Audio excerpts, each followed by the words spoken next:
Persevere la via lelo cominho colotine.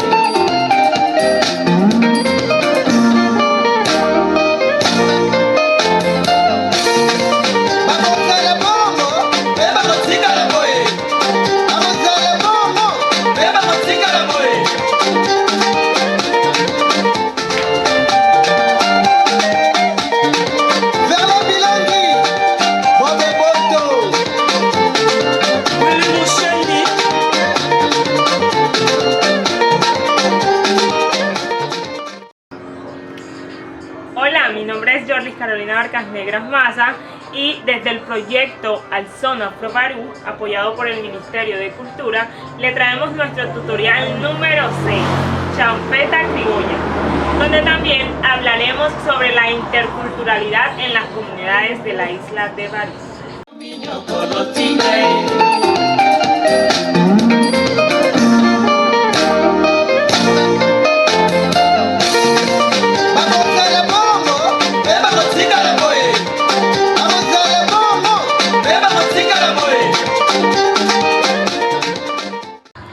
Nos encontramos al lado de uno de los elementos significativos y difusor de este género musical, como lo es el picop. Acompañado de los flyers picoteros, los DJ, músicos y bailarines con la vestimenta original de este género, representan este movimiento cultural. Para profundizar un poco más sobre este movimiento cultural, hemos invitado a un conocedor, gestor cultural, director de la Fundación Rostro, quien nos va a hablar de cómo desde hace muchos años trabaja porque se reconozca la champeta criolla como patrimonio inmaterial cultural de la ciudad de Cartagena, ya que este movimiento cultural nace precisamente en los barrios marginales y vulnerables de la ciudad de Cartagena. Un cordial saludo, yo soy Rafael Escayón, investigador sociocultural de la ciudad de Cartagena, una persona que ha estudiado sobre la champeta como patrimonio inmaterial en los últimos 23 años por medio de la Fundación Rostro, Asumusi Champeta y otros organismos ciudadanos que se han dedicado su vida a este diálogo con el Ministerio de Cultura y con el Consejo Distrital de Patrimonio Cultural y en futuro con la UNESCO. Lo que hemos descubierto de la champeta es que la champeta no es solamente un género musical, también es un movimiento sociocultural o una cultura en términos generales, que tiene distintas particularidades internas, muy a pesar de que es una manifestación patrimonial. Una de esas características internas que tiene la champeta es que tiene una cultura picotera, una forma de hablar, una forma de ser, una forma de expresarse.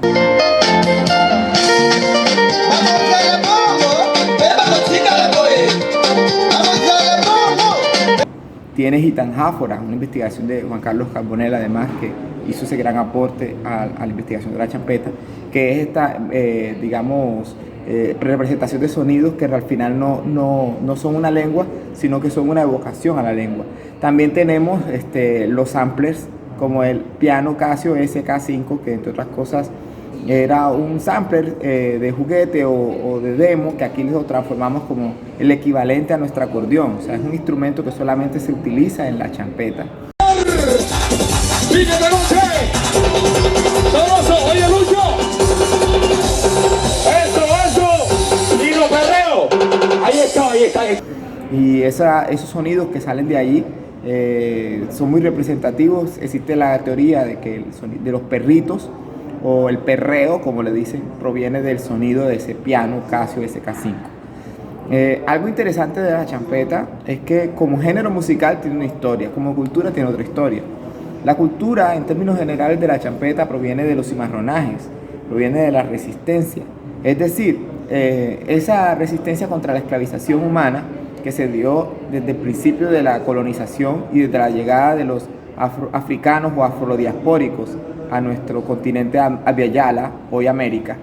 Desde allí se creó una cultura de somos importantes, de no vamos a dejarnos humillar. Esa cultura de resistencia no tenía nombre, pero se comenzaron a gestar todas las características que hoy llamamos la cultura champetúa. Algo interesante es que en los barrios populares de Cartagena surge toda esta cultura picotera, que en los años 70 se vuelven melómanos de la colección de música, y no es de música africana como algunos dicen, o algunos dicen de sucus, sino es un world music afrodiaspórico, porque si tú te pones a analizar toda la música que proviene de los distintos lugares de África, de Latinoamérica, de Brasil, a pesar de que es música afrodescendiente, en realidad no es netamente africana. Ahí sí hay música que es puramente africana, pero en un diálogo con Latinoamérica. Es interesante que en los años 1910 llega un grupo de música de son cubano, sexteto cubano y rumba cubana a el Congo de África, y de allí surge la rumba congolesa o congoleña, que luego migraría, dialogaría, se transformaría en soukous, y eso sucede en África desde el año 1910, es decir, que lo que uno a veces cree que es una música milenaria es un diálogo con Latinoamérica. Aquí en Colombia, con la creación de los ingenios azucareros en el año 1917, comienzan a llegar cubanos, pero ahora sí para hacer refinerías de azúcar, para ser trabajadores de la refinería de azúcar, y traen su música, que es los sextetos, sones y rumba cubana, en un diálogo con el bullerengue sentado, que entre otras cosas el bullerengue sentado, además el bullerengue propiamente dicho, a su vez también es un diálogo de lo que aquí existía, que es los milenarios indígenas con los afrodescendientes. Obviamente tiene un alto nivel de afrodescendientes por encima de los indígenas, porque los afrodescendientes fueron los que cometieron este acto de cimarronaje, que es de liberación. Fue la primera independencia, casi 200 años antes de 1811, que la independencia formal de Cartagena. Ya los palenqueros, los cimarrones, comenzaron a tener procesos de libertad. La historia de Cartagena tiene que ser contada desde el año 1504, porque es la primera llegada del cartógrafo Juan de la Cosa. Y desde allí, todo ese proceso de guerra que hubo en el año 1509, 1510, demuestra que los indígenas juegan un papel importante en la construcción de la cultura popular. Pero también hay que ahora entender que los afrodescendientes o a los afrodiaspóricos resistieron y dialogaron con las distintas etnias, porque es que no es una etnia africana, son muchas etnias, pero se destaca la etnia bantú acá, en retomar todo lo que se venía aquí y apropiarlo como nuestro. Recordemos que lo que sucedía en Cuba era muy similar a lo que sucedía aquí, mientras que en Cuba el diálogo era de los indígenas caras o caribes con los yoruba, acá era de los caras con los bantú. En el año 1930, 40, ya existía consolidado el género musical sextetos palenqueros, rumba palenquera y sones palenqueros, que es el diálogo del bullerengue sentado, propiamente dicho, con la música cubana. Miren qué casualidad que paralelamente, mientras esto sucedía aquí en África, el soukous y otros géneros provenientes de la rumba congoleña o inspirados por la rumba congoleña, que a su vez tenían similitudes con la rumba y el son cubano, porque de ahí hubo un diálogo con ellos también.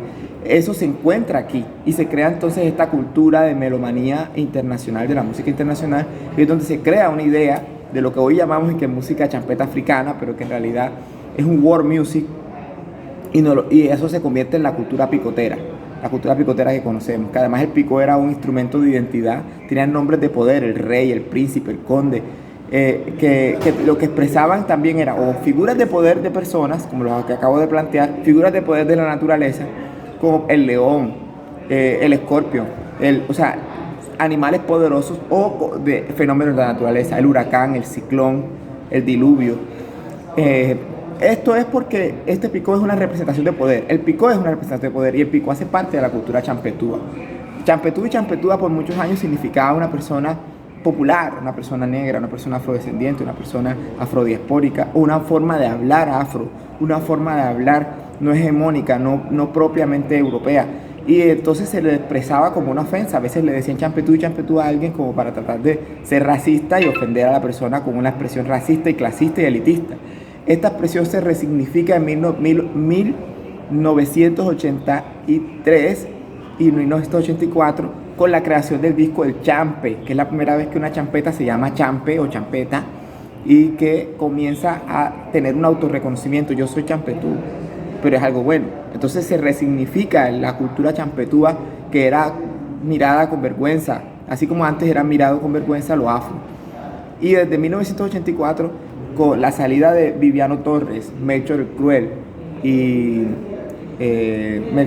Viviano Torres y Charles King, del grupo Son Palenque, comienzan a hacer una exploración de esta fusión de suku, soca, reggae jamaiquino, reggae antillano, highlight, yuyu, calipso, todo este pocotón de géneros que existían en Latinoamérica y que llegaban aquí como los exclusivos picoteros de los años 60, 70 y 80, se crea un solo género, uno solo, y se fusiona como un reactor nuclear, y eso que nace allí es algo nuevo. Eso no es suku, eso no es música africana cantada en español, es una cosa completamente nueva, y todas las características que están ahí son las mismas que siguen existiendo hasta el presente. La champeta es urbana desde que nació, y ese periodo de creación de la música es importante porque tiene un contexto sociológico de resignificado que tiene ahora la palabra champetú y champetúa, que significa ahora es identidad, que significa ahora es orgullo.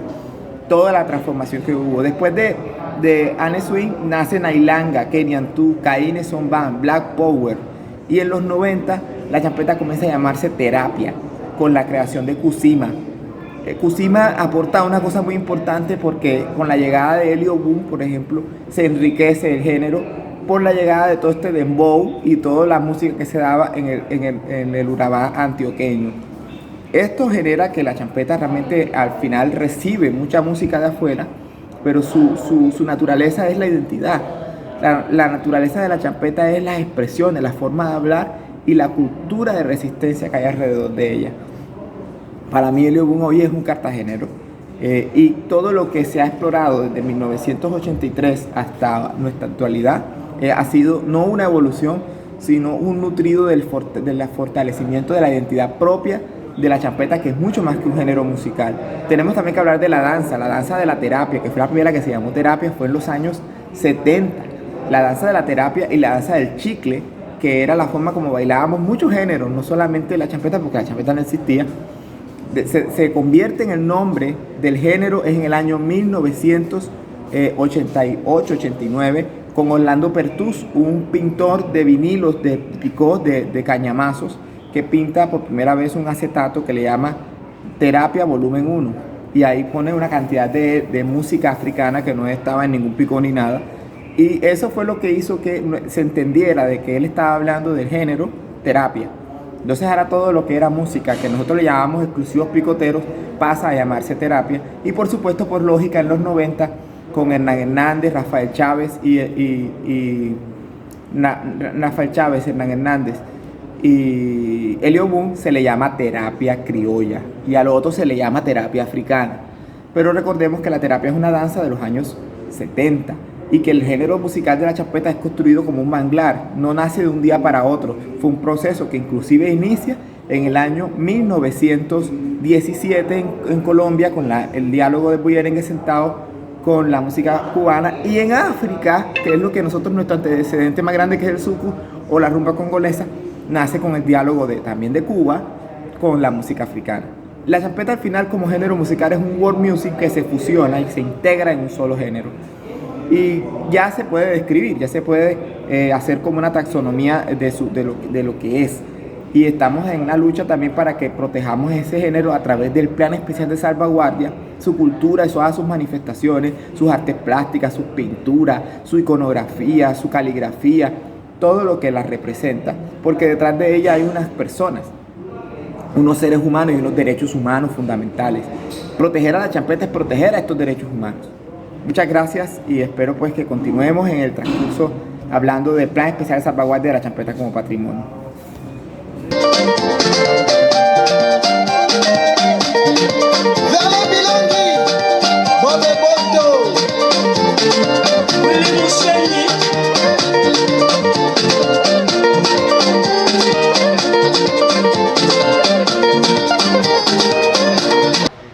La interculturalidad en las comunidades de la isla de Barú se ha venido dando debido a la globalización y al desarrollo de las comunidades, como por ejemplo la construcción de la transversal Barú y la construcción del puente que conecta a la ciudad de Cartagena con las comunidades de la isla de Barú, así como también la construcción de macroproyectos turísticos y hoteleros en la zona, lo cual ha traído consigo afluencia de personas extranjeras con nuevas culturas y costumbres, las cuales se acentúan dentro del territorio.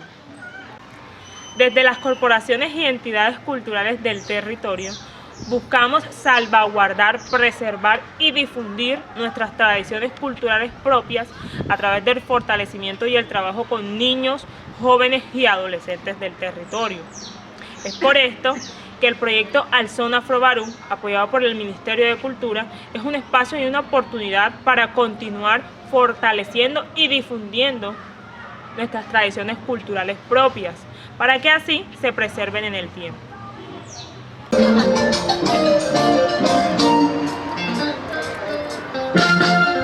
Desde el proyecto Alzón Afrobarú, proyecto apoyado por el Ministerio de Cultura del Programa Nacional de Estímulos, este fue nuestro tutorial número 6, Champeta Criolla.